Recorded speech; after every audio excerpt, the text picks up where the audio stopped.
Welcome to our journey into the microscopic world of cells. Today, we'll explore the fascinating structure of cells and uncover the vital roles played by their various parts. Let's dive in. First, let's talk about what a cell is. Imagine a cell as a tiny, bustling city. It's the basic unit of life, the building block of all living organisms.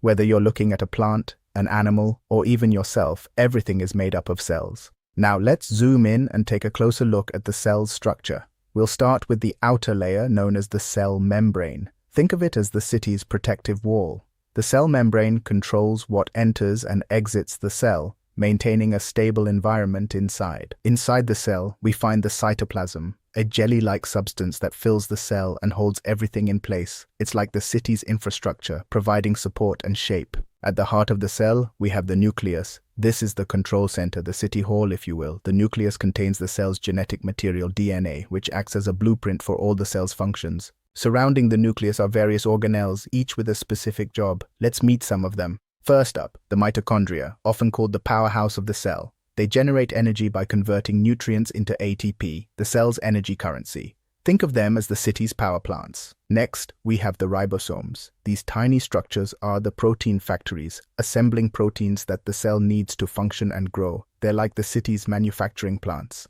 Then, there's the endoplasmic reticulum, or ER for short. The ER comes in two types, rough and smooth. The rough ER, studded with ribosomes, helps in protein synthesis, while the smooth ER is involved in lipid production.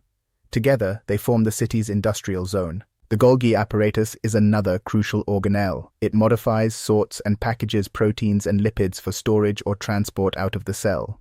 Think of it as the city's post office and distribution center. Lastly, we have the lysosomes and peroxisomes. These are the cell's cleanup crew, breaking down waste materials and recycling cellular components. They're like the city's waste management system. And there you have it, a brief tour of the cell, its structure, and the essential functions of its parts. Remember, each part of the cell works in harmony to keep the cell and ultimately the organism alive and thriving. Thanks for joining us on this microscopic adventure. We hope you enjoyed learning about the incredible world of cells. Until next time, keep exploring the wonders of science.